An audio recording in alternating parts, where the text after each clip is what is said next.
Hey, how's it going, guys? The channel is the Pretty Boy Offense. My name's Saj, and we are about to do my Week 9 NFL game preview, where I'll be going over every game this weekend, doing a bit of information on each team, the certain matchups that are interesting, and kind of who I think is going to win each game. I'm just going to do quickly touch on that. Obviously, I do my love and hate games tomorrow, where if you guys are making your survivor picks, those will be a bit more in depth in those matchups and as to why I would pick certain games, why I wouldn't, and we'll go into future matchups for those teams as well. But yeah, without any more waiting, let's just jump into it. So tonight is the Thursday night football game that nobody has been anticipating: the Colts versus the Jets. Now, to be fair, this game did get better with some of the results last weekend.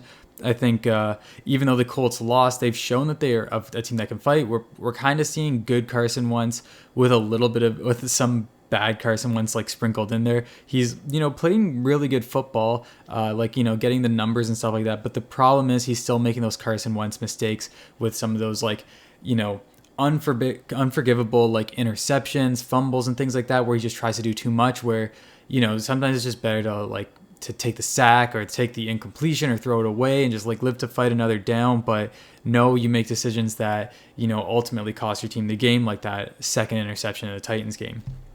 That being said, though, I think the Jets defense is going to be an easy one for him to pick apart. The Jets really mostly just have a good front D-line, that can just put the pressure on Carson Wentz. And I did just praise Carson Wentz, but he's a bit of a coin flip quarterback where if he's just a little shook in the game, that could be enough to throw him off and could really impact this game. I don't expect it to too much, but yeah, it's going to be the most interesting aspect of this game actually isn't even Carson Wentz, but it's Mike White. And we saw Mike White play an incredible game against the Bengals last week.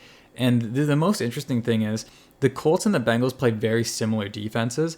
And if you guys listen to my Week 8 review, I talked about how the Bengals got diced up by Mike White for 400 yards.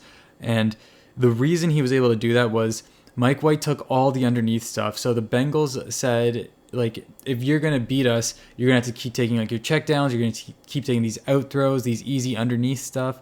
And Mike White did that. He did what he was comfortable with, did what his arm was capable of, did what he understood, did what he saw. And he kept the team in the game the whole time, got up to the end of the game. And, there was some questionable calls, that the interception on Burrow and stuff like that let this team end up, ultimately led to what this team did to win the game. But if the Colts cover all the top stuff, all the over-the-top stuff, and give Mike White the chance to do more completions underneath, to Michael Carter, he's become a weapon.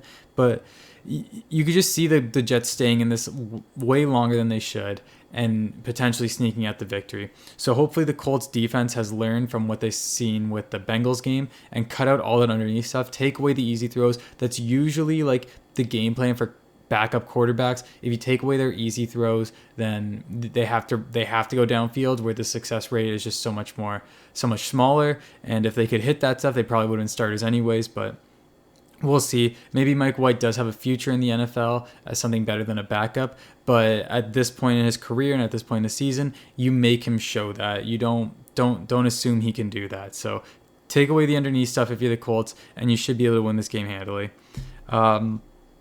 Another aspect is the Colts have a pretty good run offense, obviously, with Jonathan Taylor and stuff. And last week, the Jets D really shut down Mixon. So something to keep an eye on. I don't know if it's a repeatable thing every week, because this was the first time I've really seen the Jets defense really just put the clamps on a running back like that. And I trust the play calling of Frank Reich and stuff way more than of Zach Taylor with the Bengals. I think they're going to be a little bit more, balanced in terms of the way they run and throw. So hopefully Carson Wentz can pull it off, but it should be a win for the Colts if their defense takes away all that underneath stuff from Mike White.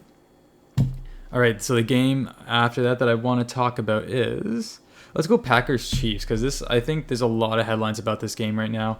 I'm not going to get into the Aaron Rodgers stuff. I think that's a whole different discussion outside of football. I know everyone's got opinions about it, but The result is they won't have Aaron Rodgers for this game. It looks like they're going to have Devontae Adams, though, which I guess is good for Jordan Love. And, for all the yak yardage that he could probably amount like against this Chiefs secondary. But yeah, I guess the headline coming into this is the Chiefs just, like, in terms of football, the headline really is the Chiefs just still suck. You squeak out a 3-point victory or whatever it was against the Giants unconvincingly. There's like Patrick Mahomes is still doing bad Patrick Mahomes things, like that little jump toss interception in the end zone. I know it got bobbled around a bit by a few players, but then got caught. And then on top of that, the Hill, Travis Kelce, just they're not reliable anymore. You're seeing balls go through hands. You're seeing Travis Kelce fumble. You're seeing like these kind of things, like just giving up the game for them. And it's like the last thing you need. I keep talking about this, but if you guys are new to my videos, it's when the Chiefs were winning, these things were always landing like their way. They're always getting the fumbles. They're always, completing these jump passes, these left-handed things and stuff like that.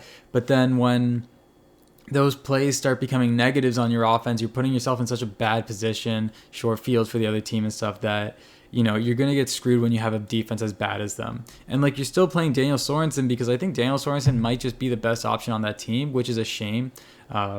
And he's just going to get burned. He's going to get exploited. And we've seen the Packers exploit like different holes in defenses. Like we saw them convert, whether it be necessity or game plan, into a running team last game against the Cardinals and absolutely diced them up on the ground. A.J. Dillon and Aaron Jones are both capable running backs. Or Aaron Jones is a great running back. A.J. Dillon's a very capable running back. And as long as you keep a healthy rotation, they're going to be able to take advantage of any weakness in that D-line, like they did against the Cardinals. And KC, maybe it stops this week. They made the trade for Melvin Ingram so they could finally put Chris Jones back at D tackle, his natural position where he actually plays well, instead of on the edge where he's shit. But get Ingram on the edge, get Jones in the middle. But is that going to be enough within 1 week to then stop a rushing attack as potent as the Packers have shown that they can be? I don't know. But then all of this, I keep talking of the Packers a bit and talking down the Chiefs, but then it comes to the ultimate, substitute that's in there right now, and that's Jordan Love. And what is Jordan Love? Well, we haven't really seen Jordan Love in like true NFL situations with like legitimate play calling in terms of like the valuable like game script and stuff like that. But so what I can talk about is, I'm assuming he's just gotten better from the things he's done in college. He's always had a really nice arm. He's got a good touch on the ball. He's always been able to get the ball where it needs to be. But I don't know if it was by design or almost like he's just trying to polish his resume. He would throw balls into some of the most like ill-advised windows I'd ever seen in college. And it's hard to really knock a guy out of like college for doing that, because I know a lot of them are just trying to like put some stuff on tape that NFL teams can see so that they can, when they're like, being evaluated, it's like, okay, well, can we work with this? Does he actually think this is a good idea? Or like, those kind of evaluation questions that you'd ask a player. So do I think Jordan Love's capable of taking advantage of this Chiefs defense? Yes. If he has grown from what he has been in college, and you'd think he would be, better than that. It's just, is he ready for NFL speed? Is he ready for NFL play calling? Yeah, I don't know. So it's tough. So this would be a game I stay away from. But I think we can't even default to saying we think KC wins anymore, because they shoot themselves in the foot so many times. But I think KC probably wins this. Okay, the next game, Falcons versus Saints. Okay, so the big thing to talk about here, outside of Calvin Ridley not being with the team, which again, serious issue. I hope everything's okay with him and he eventually returns to football and stuff like that. But for now, he's not with the team, so we just gonna have to talk about it from a football perspective and where that leaves the team. So he's just not with the Falcons. So it's gonna be the Kyle Pitts show and the Cordell Patterson show. And Matt Ryan he was on a couple good game run there, but then the last game kind of really messed up. Only 146 yards and 2 INTs, and he also took 3 sacks. So you're not helping your team with that. But the quarterback on the other side of this, who's it going to be? Is it going to be Taysom Hill? Is it going to be Trevor Siemian? And I've been really critical of Sean Payton not unleashing Jameis Winston the way he should have been when he was healthy. And it's kind of, it's double-edged sword, because I think the Saints, if they were playing like full out, probably could have been in a better situation, had the chance to win more games than they have. But I mean, then you get probably the reverse argument of that is they haven't given the ball up a lot or turned the ball over a lot, which is kind of what you want. And if that's what Sean Payton's looking for, if he thinks if we just keep these games close, we can just unleash it, like, in the end game to try and win these, then fine. It's worked relatively well, and it'll probably work enough against a team like the Falcons, whether you have Simeon or Hill. I think to beat the Falcons, you'd want Hill playing, because then you can take advantage of like the bad run defense that the Falcons have as well. I mean, what receivers are you really throwing to? Michael Thomas isn't going to be coming back this year anyway, so just add that extra dimension in the backfield. That's the best way to help your team win right now. Against like middling teams, I think really good defenses can still take care of it. But yeah, it's really interesting, because I kind of, there's a lot of like points in this game that I've talked about for both these teams that are kind of coming to like fruition, and this will be like a really good, interesting way of like figuring out how these teams stack up. Because I talked about the Falcons having maybe too many options, and then now that they're losing Calvin Ridley, they're down to just Pitts and Patterson and like Gage and whatever. But this Saints defense is playing really well. So like in the secondary and the D line. So it's okay. Well, if Matt Ryan can have a good game, is it going to be good enough with the receiving core that I've been preaching? Like maybe they had too many weapons and this is a good amount to take advantage of it.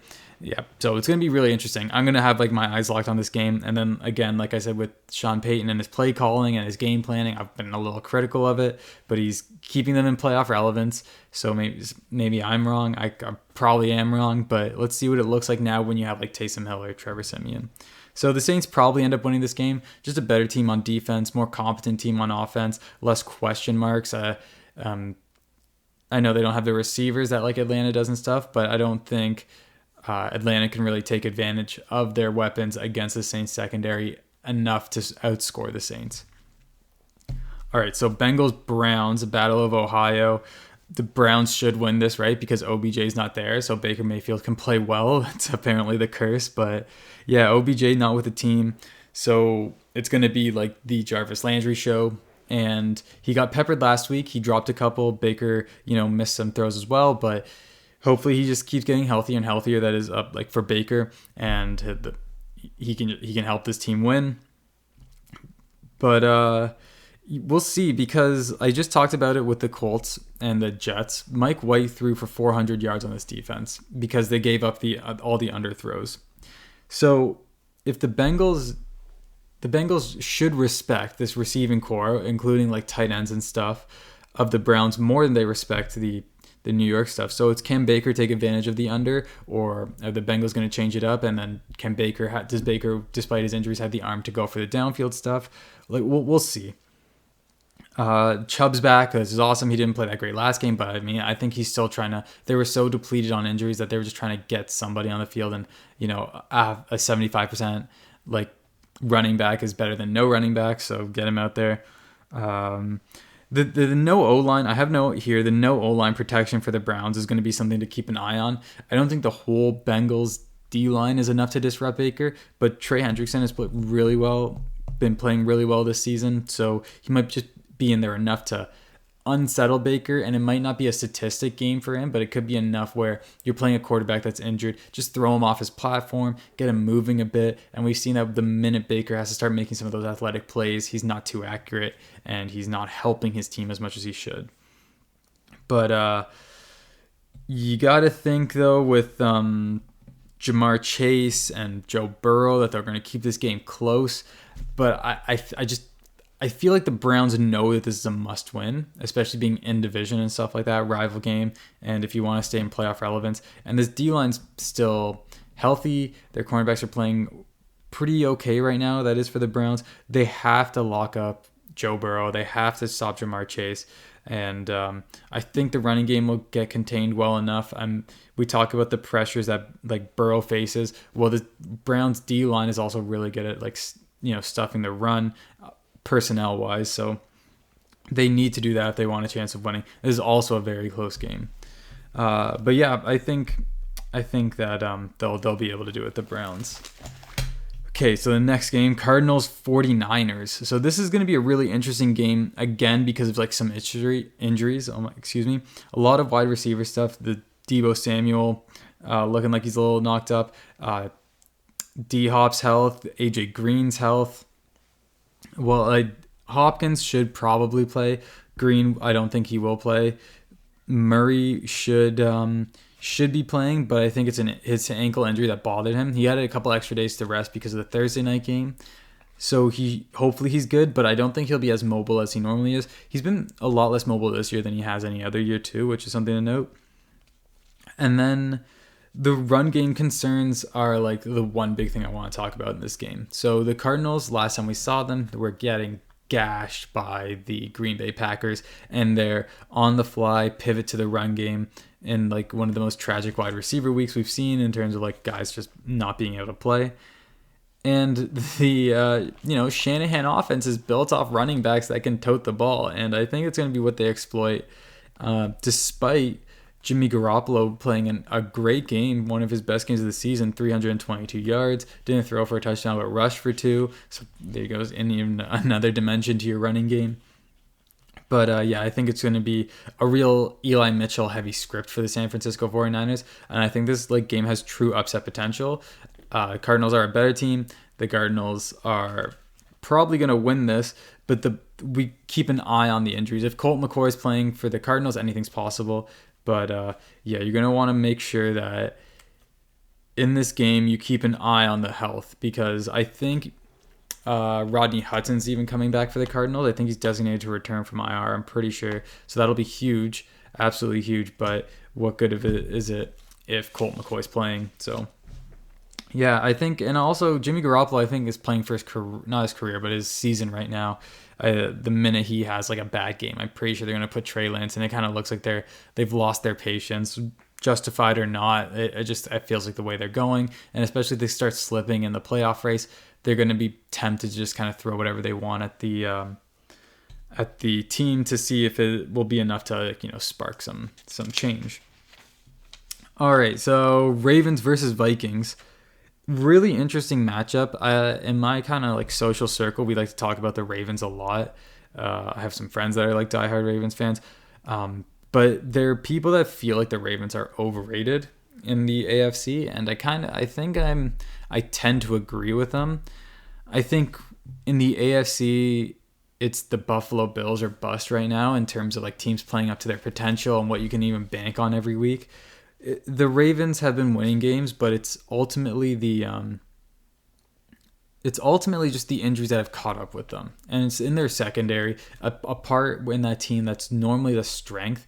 But then when you see it over a course of a season just take this toll on a team, like the Jamar Chase touchdown was like an absolute backbreaker. The Humphreys like locking up receivers like is good for like 75% of a game, but it's so hard when you're not getting help anywhere else on the field to like keep doing it, do it at a consistent basis, to win games. And then from our perspective, at a consistent basis to bet on you for survivor, if it's not just an absolute like gimme of a game.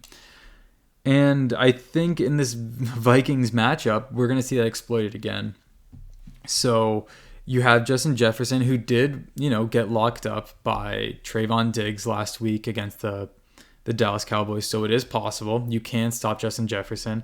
But then you have one of the most like sure-handed like veteran wide receivers in the league, and Adam Thielen, who just run routes so efficiently, who feels like he's always open whenever the camera pans to him.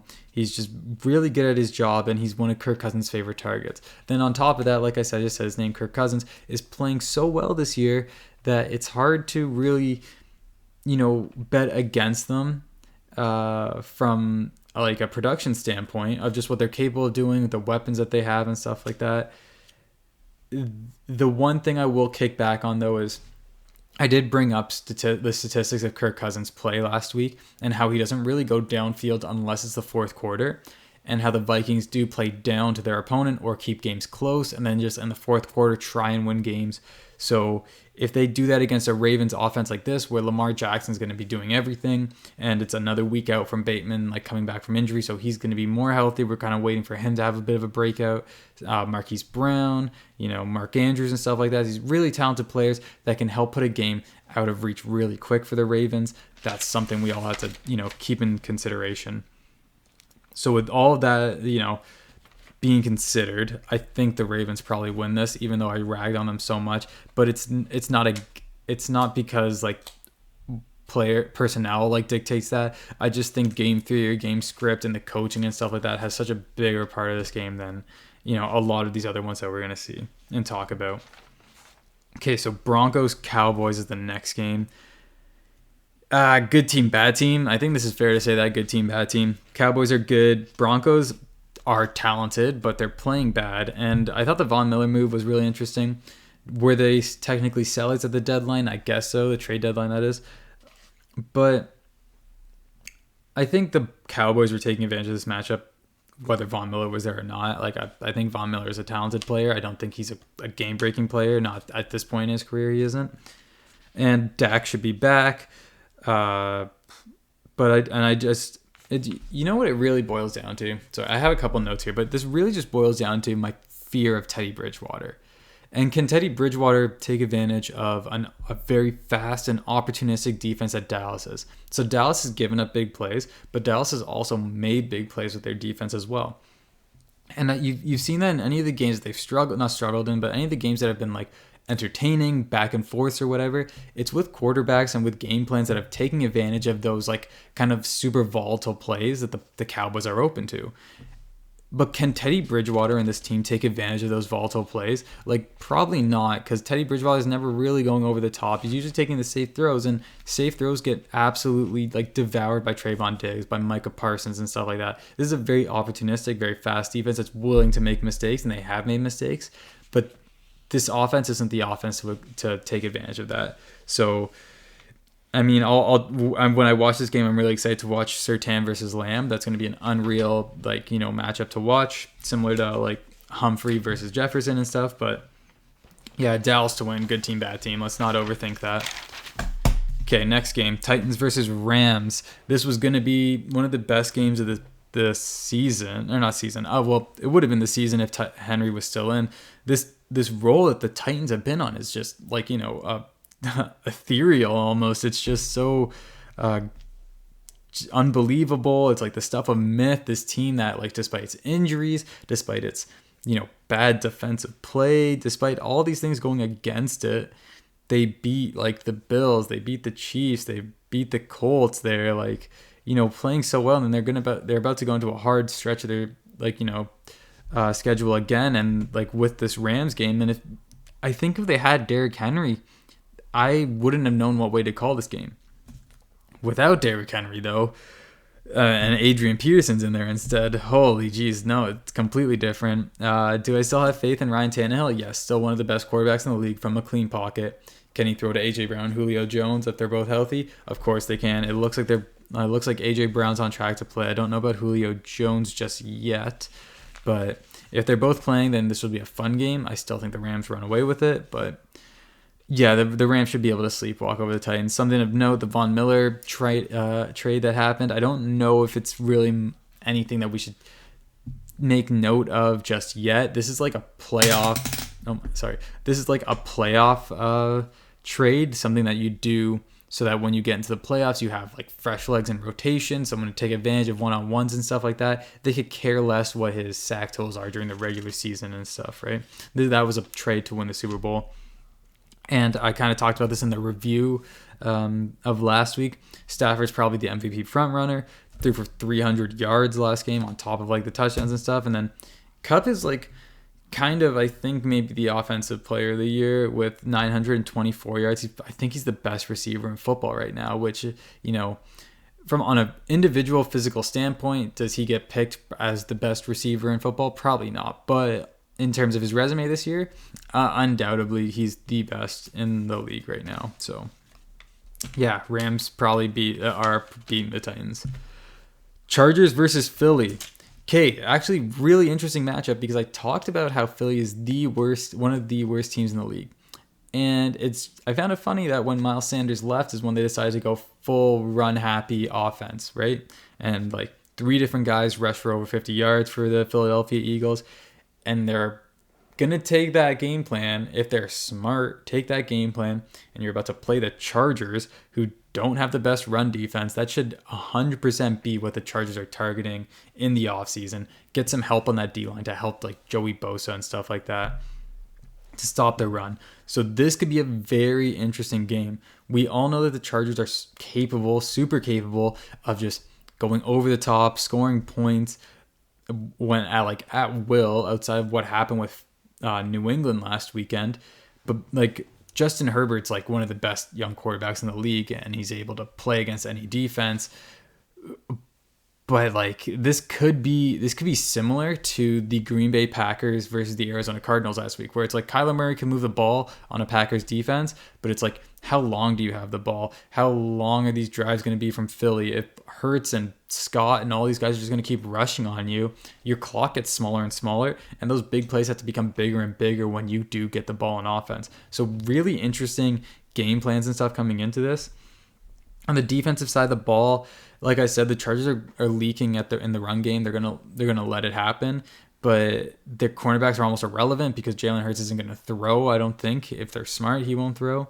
I think Herbert's like almost defense proof, except for when he plays Bill Belichick apparently. But the one thing I think that needs to happen again is he needs to get on connection with Mike Williams again. This offense kind of took a step back from its explosiveness when Mike Williams isn't, gunning like 138 yards a game and 2 touchdowns. So let's get that figured out. I know a part of it's the O-line. It took a step back from, it was playing well in the beginning. It hasn't really changed too much, but it's not playing the best now, so they need to figure that out. Don't think the Eagles are the team that exploit this O-line either. I mean, Fletcher Cox wants to be traded and stuff. So in terms of like mentally where this team's at, you have guys requesting trades. You have this whole team falling apart. This really should be a game that the Chargers can win. But like I said, the way Philly matches up with the way that defense plays, I think this could be a bit of a messy game. All right, so Giants versus Raiders. So another topic about a football player, but about topics I really won't talk about here. Henry Ruggs no longer with the Raiders team, an absolutely tragic situation. But I'm just going to talk about it exclusively from a football standpoint. Where does that put the Raiders offense? I mean, I don't think it affects them too much, honestly. Carr is still playing great. He gets sacked on average about 2 a game. And if you're Derek Carr, I think you have to be happy with that, especially not necessarily just because your mobility as a quarterback, but also your how terrible your O-line is. So I feel like 2 sacks a game is super manageable and something you can completely take advantage of, especially when you're throwing to Darren Waller and now Hunter Renfrow are your top 2 options. And I like those 2 guys to take advantage of a Giants defense whose, secondary is ripe for being exploited. The Chiefs had the ability to exploit it if they could catch a ball, but they apparently can't do that. So, yeah, I trust Derek Carr and these receivers that he has to take advantage of this Giants secondary. The Giants are in a really interesting spot now where they have to start figuring out what their season is. Barkley's on the COVID list, so you're going to be missing him for this game, I'm pretty sure. And it's going to be really interesting to see what New York does with their season. This game specifically, though, I talked about how Daniel Jones was playing receiver proof, but he played good last week against the Chiefs as well. But I don't think it's enough to. I think it's at the point now where it's just not enough to win games. It's kind of catching up to them. It was nice, it was charming, but it's just not enough at this point. So it's not enough to win games. Bright spots for the Giants I have here: Ojulari and Williams versus the O-line of Vegas. Yeah, they'll probably get to Carr enough, but like I said, I mean, anybody could be pass rushing that Vegas line and make it a good matchup for themselves. So, yeah. Oh, I also have here Vegas as an underrated secondary, but like I said, I think the wheels are kind of coming off the Giants a bit now. So, yeah, I'll take the Raiders in this game all day. Buffalo, Jacksonville, not much to break down here. Good team, bad team. I think this is going to be a game that gets a little out of hand. What do I want to see out of this game, though? I mean, like, nothing much. Sorry, guys. When it comes to games like this, it's like, what more do you want me to break down?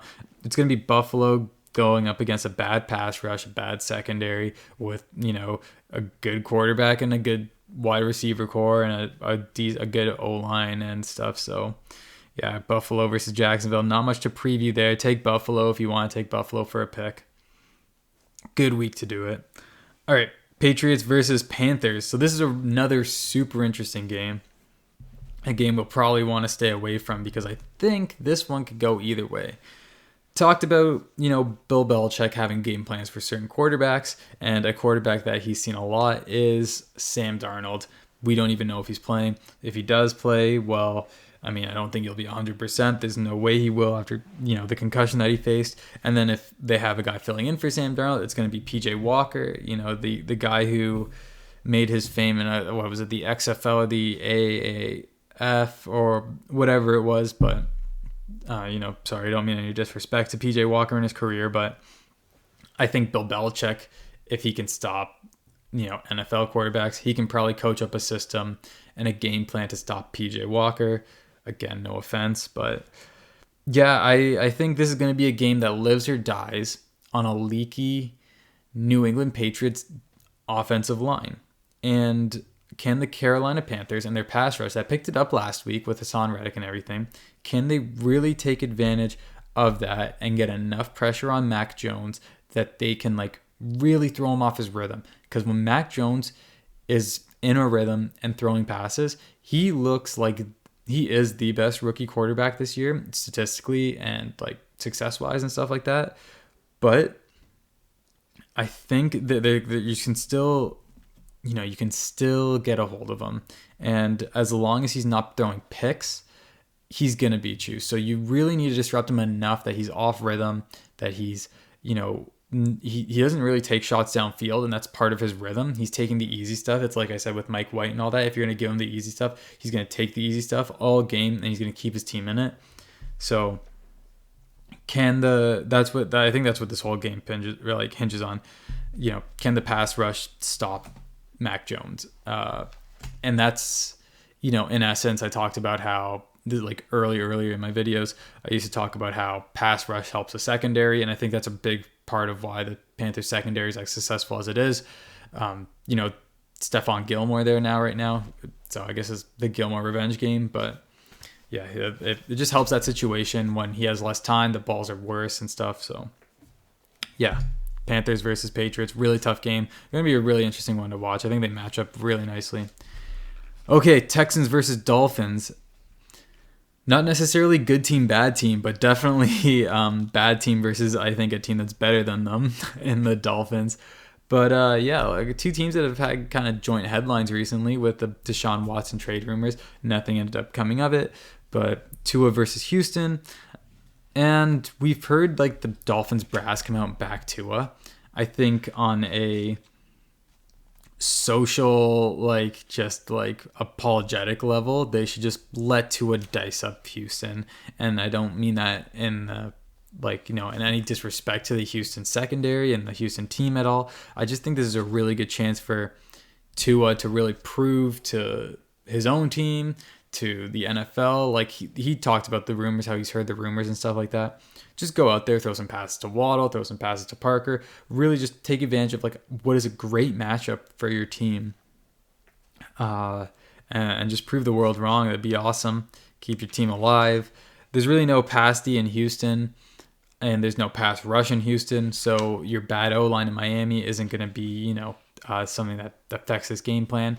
Really just go out there, win like we all expect you to. Davis Mills isn't going to mount a comeback. All of his points against the Rams were in the fourth quarter when the game was didn't even matter anymore. So don't even worry about that. Yeah. So I guess we could say good team, bad team. All right. Last game, Bears versus Steelers, which I think is a sneaky, really entertaining game that's about to come up for us. Kind of hate for it to be prime. You kind of hate for it to be prime time, but whatever. I'll watch this. Justin Fields versus that Steelers D. how athletic is Justin Fields, right? Can he outrun TJ Watt when he's, I'm assuming, going to get pass rushed a bunch? It's an interesting matchup because I think these are two very mediocre teams that are lacking in a lot of departments, but I think the strengths that they do have match up well with each other in the sense that we'll be seeing really interesting plays with TJ Watt against Justin Fields, like I said. The running backs and stuff like Khalil Herbert and all that, like running against what would a pretty decent Steelers D line. And then also we'll get that Chicago D-line versus Najee Harris and Ben Roethlisberger that apparently can throw for 200 yards. Don't expect him to do that again. I expect him just to be handing it off a bunch. But yeah, low-key, like kind of really interesting, fun game. We'll see how much of a progression Justin Fields really has taken. People got a little enamored with like the stat line that he had last week, which was cool, did everything he had to do to kind of keep his team like relevant and in it. But kind of similar to the Harbaugh conversation, kind of similar to the Bill Belichick conversation, Mike Tomlin's a veteran in this league. If there's ever going to be a guy that can kind of confuse or disrupt or kind of throw you off your rhythm as a quarterback, it's going to be one of those coaches. And, Mike Tomlin is not taking the USC job, and he is preparing for the Bears, and he's probably going to, have some stuff for Justin Fields. So I think this is a really close one to call.